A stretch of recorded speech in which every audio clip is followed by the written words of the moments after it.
I'm Annie. And I'm Leah. And this is Lactation Business Coaching with Annie and Leah, where we talk about the smart way to create a compassionate and professional private practice. Let's dive in. Hey, Leah. Hey there, Annie. How are you today? I'm great. How are you? I'm doing great, Annie. Excited to be podcasting with you again today and so excited about our content. Me too, because we're talking about quite possibly one of my favorite topics in the whole world, which is books. Yay! You have quite a bit more passion about books than I do, but I am definitely what I call an information junkie. So in my junkie-like habit, books definitely play a huge part. But I know you had a blog about books and the super fast readers. So you are the book, goddess over here. I'm a little crazy about books. So I was when we came up with this idea, I'm like, oh, yes. Bring all the things I love together in one place. So before we get to talking about the actual books that we love, Leah, what is your motivation for today? So I think it's so important to recognize that in our profession, we just really have to be lifelong learners, and really just outside of our profession as humans, we're always growing and learning. Very, very early on, back in my sales days. So this is back in my very early 20s, I was in sales, and my mentor at the time would give me all these motivation books and how to be the best salesperson, blah, blah, blah. And I can't even remember who it was. I wish I could credit the person, and maybe somebody out in the world knows, but it was this tapes that I used to listen to. It might even be Zig Ziglar, maybe. I don't remember, but he is if you want to better yourself, if you could just read 5 pages a day of a book, 5 pages a day, every single day, just commit, no matter what, before you go to bed, you're going to read 5 pages a day. You could read just an astronomical amount of books every year. And I thought that was such a neat way to look at it, because I am not a great reader. I'm not a fast reader like this super fast reader over here. I'm a slower reader. And because I have dyslexia, it feels like a tedious task. But when somebody broke it down like that, I was like, okay, I could commit to something like that. And so I would encourage all of you to think about what you could commit to and be a lifelong learner like this. And it doesn't necessarily have to be always about work. It can be a fiction book or a motivational book. But I think this is something that I've tried to really incorporate in my life, is this kind of habit of taking in some reading every single day. And I have read a ton of books because of it. That's great. I love that. I mean, because, for me, it's not hard to find time to read because I love it, and it really feeds my soul.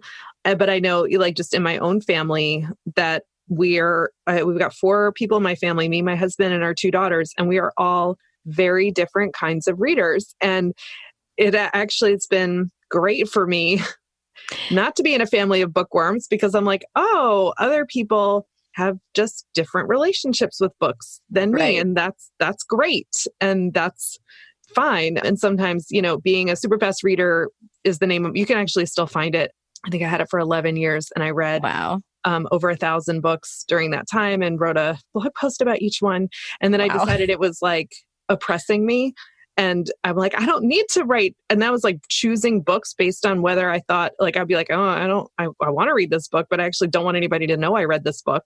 And I'm well, that's time to stop your blog. But sometimes I can get into reading as just consuming and not really feeding my soul. So I have to be kind of intentional. I structure my reading. So when I read before bed, that's for whatever fiction book I'm reading. I do not read nonfiction before bed.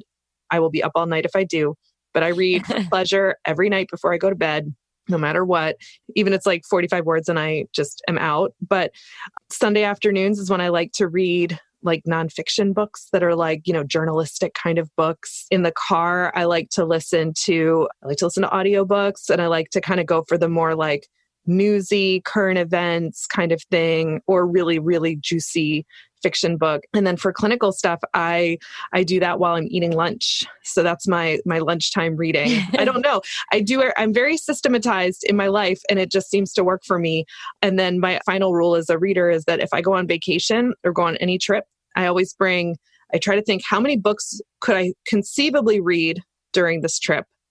And then I bring one more. Just in case, because of that one time we went to a family reunion in Nebraska and I didn't bring any books. And the only book that was in that house was Heidi by Johanna Spyri. Oh, no. And I had to read it like 6 times. And I'm like, I will never let this happen to me again. So, oh my goodness. That's where I'm coming from with this whole book thing. And I've learned to be very patient with my kids who are not addicted to books the way I am. It's just totally fine.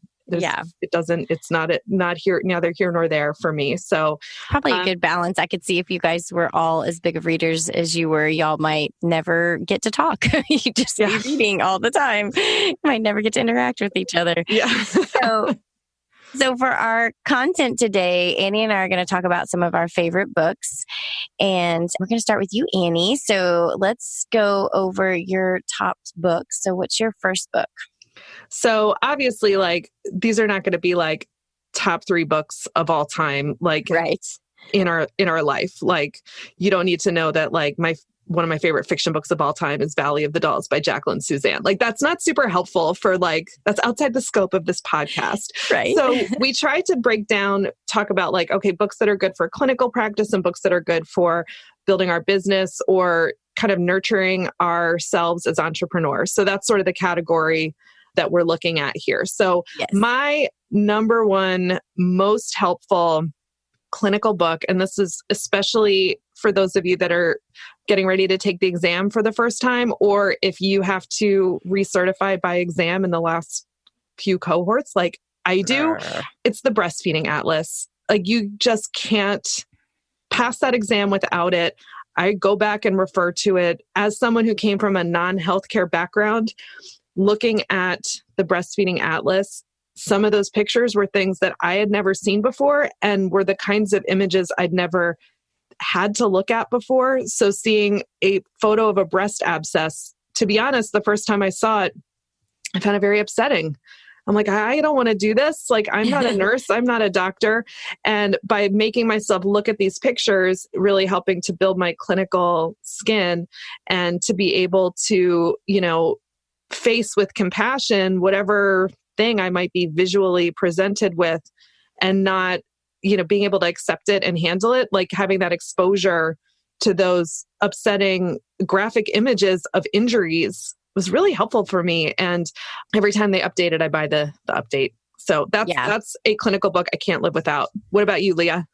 Yeah. So my favorite clinical book is Sucking Skills. I just love that book so much. It's just so thick and juicy with so much information in there. I've read chapters over and over. I've highlighted in 10 different colors, like different things.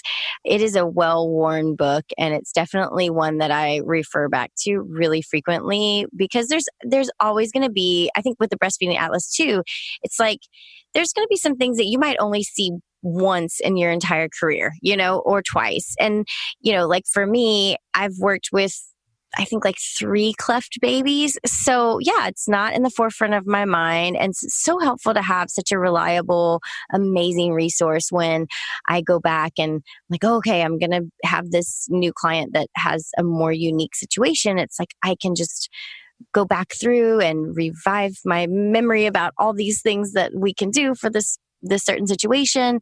And it's just such a great book. I love it so much. I hope every IBCLC out there would read that book. That one was definitely a close second for me with Breastfeeding Atlas. Like you, I refer to it all the time. I wouldn't, like, if you were studying for the exam to take the exam for the first time, it would not be one to read to prep for the exam, but it's one that you're going to read as soon as you take that exam. While you're waiting for your exam results, read that book. Somebody told me that before you take the exam, you're going to have a really hard time learning those complicated concepts because your brain is in like exam mode. And then as soon as you're done taking the exam, you're going to find yourself open and receptive to learning more complicated things and actually doing like study into these, like go deeper into these clinical topics. And I really found that to be true for me. So those are 2 great books clinically. I know we don't always talk about clinical stuff here, but like definitely make somebody in your life buy them for you as a way to say, I think you're amazing because you're an IBCLC or going to become Definitely. an IBCLC. Yes, definitely. Those are good ones. Okay. So what's second on your list, moving out of maybe some of the clinical stuff? So second on my list, this was a hard one because I do read everything. And I was like, do I pick something about privacy? Do I pick something about kind of like the state of healthcare? I was going to give you one for free, which is, I think you should talk to someone by Lori Gottlieb, which I got for Christmas. And it's a therapist talking about her own therapy. And it was, I think like all of us could like really benefit from it. And I mean, it was just like a beautiful read and like so moving and like brought me to tears many times. Aww. Just the way she talks about how much she loves her patients and how much she got out of therapy. So that was not my book though. My book that I want you all to read is called The Big Letdown by Kimberly Seals Allers. Yes. So anybody who has seen her speak or has read this book, please, if you're listening to this in your car, don't scream and wave your hands up and down and cheer with joy and happiness because of how much you love her. Because she doesn't want you getting into a car accident because of how much you love her. But yes, we do love her that much. We love her that much. She is crash your car worthy of love for what she's done in this book, which is really putting the pieces together about how damaging the marketing of infant formula has been to healthcare and how they have co-opted the conversation around infant feeding to make it about their own profit motivations. And she's got great ideas for how we need to get forward, but she is such a top-level journalist. Her research is impeccable. Her writing is amazing. Amazing. Just, you really can get swept away. This is one that, being aware of these equity issues and these public health issues is critical if you are going to be a good healthcare provider, especially if you come from a dominant culture. You've got to read this book because she is going to make you see what you don't know about yourself and about the white privilege that you have and about how damaging this culture is for all families, but particularly for families from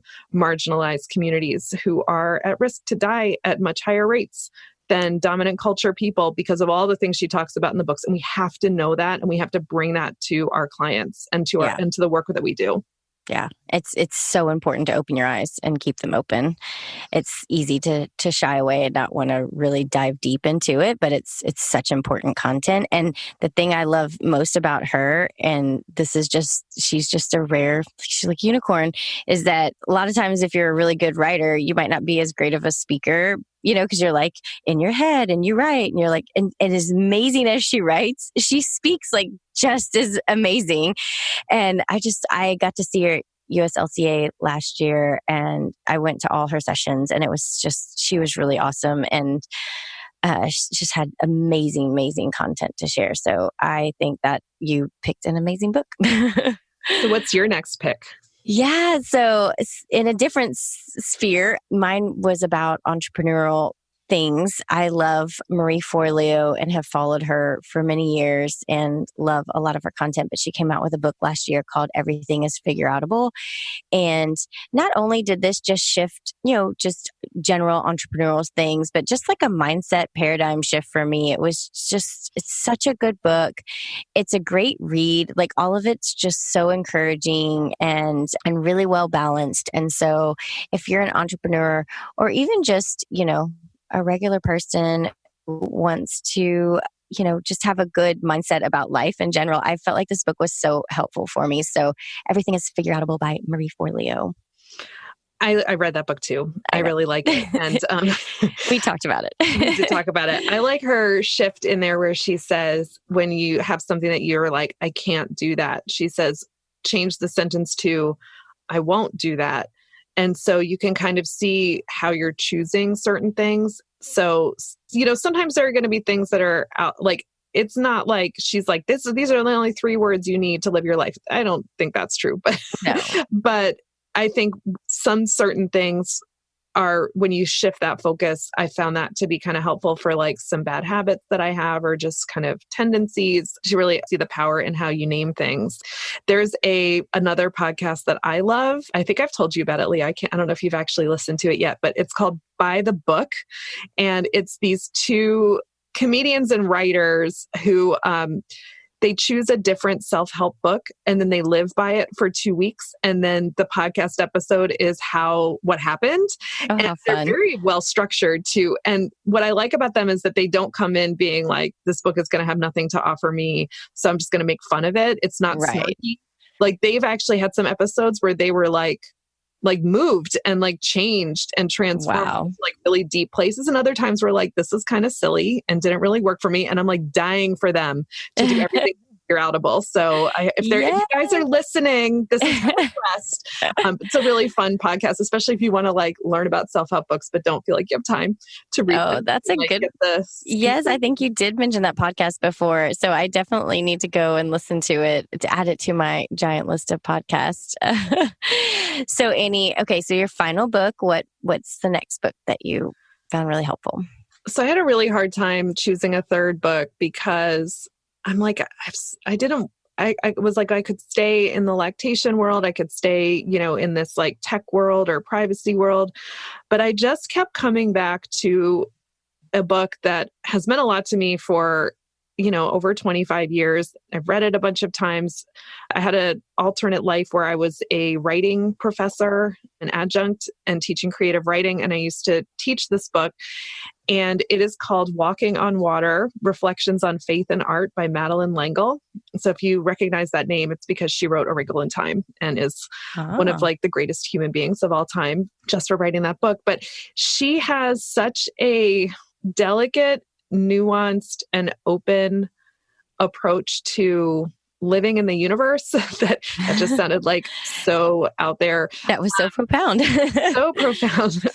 That she talks about the way surprise comes into your life. And so she has this one anecdote in the book where she's talking about writing one of her novels. And as she was writing, a character walked in, and the character who was already in the scene was very surprised to see him. And then she wrote, and Madeleine was very surprised to see him because until now, I hadn't planned to have anybody like this in my book. I didn't even know who this person was who just showed up in the book that I was writing. And she went with it and, incorporated it into the draft and then went back and rewrote to kind of put this person in that until that moment, she didn't come up with him. She's like, he showed up and I had to put him in the book. And I just love that has always made such an impact on me because I feel like life is this combination of opportunity, things that you work for, and then things that come to you and being receptive and open. I've gone through a lot of shifts in my professional life and done a lot of different jobs. And each time there was always a sense of like, well, this just showed up. I didn't think about this. This wasn't in the plan. And so she really says like, it's just be open to surprises and see where they'll take you. And then that just like ties into my, like one of my like favorite life quotes of all time, which is from Hamlet, which is the readiness is all. The readiness is all. So that's my third book. It's super, super woo. And now I really want to listen to I could probably listen to it. I love audiobooks, but yeah, it's definitely something I would never really consider reading. But now that you talk about it, I'm like, you really piqued my interest. So thank you so much for that. What's your third book? Yeah. So my third book is another like newer book. So I didn't go way back. I guess I could have, like you said, there are so many books that I love, but I was trying to think of like what would be helpful for our listeners of things that I found really helpful. And so this one is You're a Badass. And first of all, just the title is awesome. And it is a book about it's another kind of motivational entrepreneurial spirit type of book. But one of the things I like is each of her chapters, or there were several that kind of could be chunked out and just stand alone.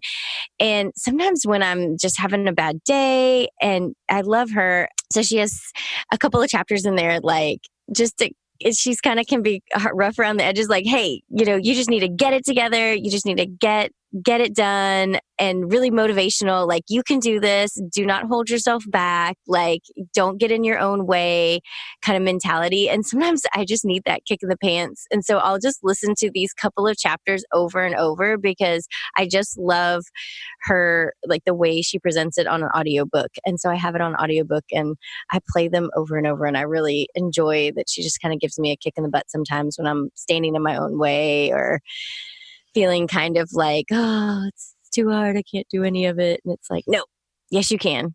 You got this. I need to read that one. I read her You Are a Badass About Money. I read that one and I was like, oh, I should read the first one. And then I forgot. Yeah.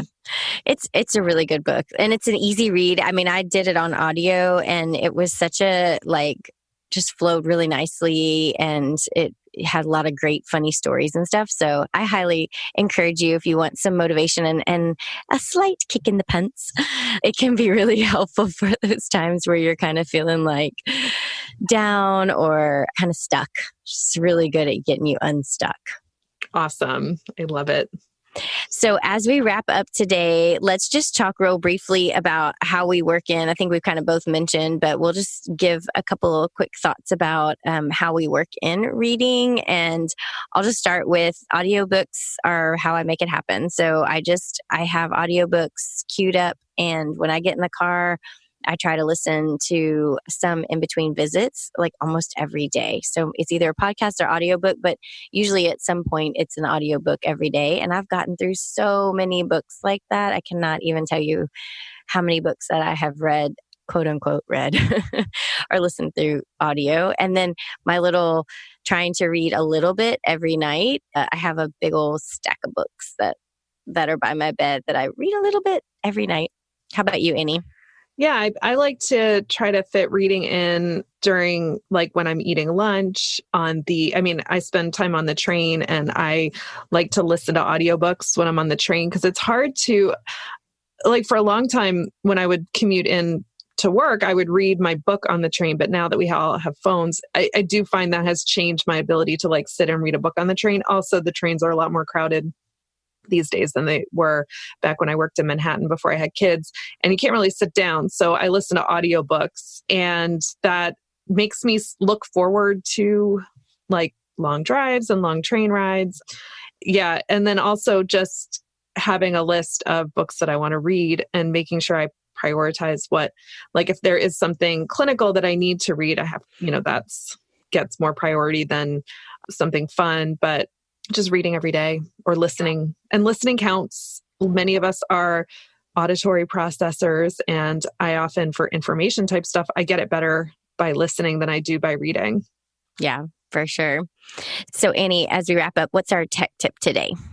So the tech tip for the day is actually an anti-tech tip, which is how to organize all the books that you want to read. So I'm going to tell you how I do it, and you are totally welcome to copy this workflow and use it as you want. So I buy a book as soon as I get it, whether I buy it from my favorite local bookstore, which is Astoria Bookshop in Astoria, or I order it from the big bookseller that gets them there tomorrow.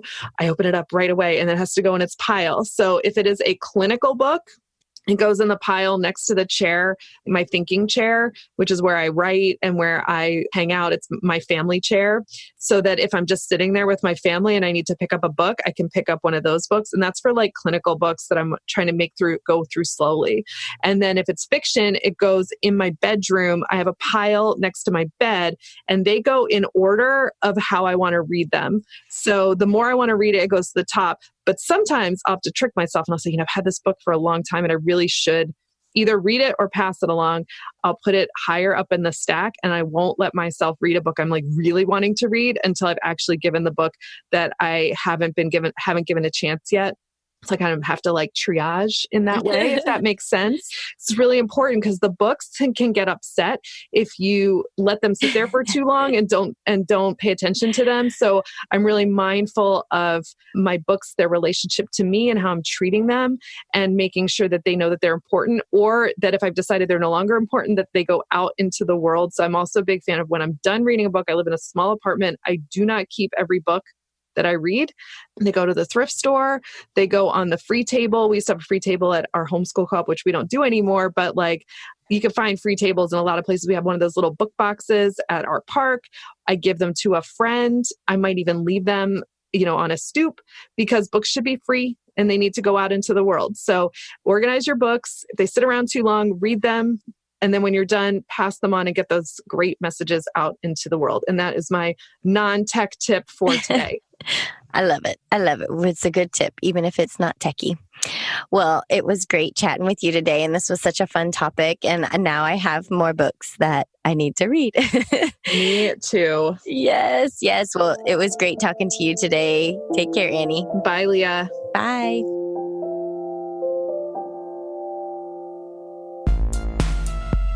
Want to continue the conversation? Join our community and connect with other private practice lactation consultants just like you. We offer support and exclusive member-only content designed to help you create a compassionate and professional private practice. We're all in this together at patreon.com/lactation business coaching. And if you enjoyed today's episode, leave us a review and share it with a friend. Be sure to hit that subscribe button so you never miss an episode.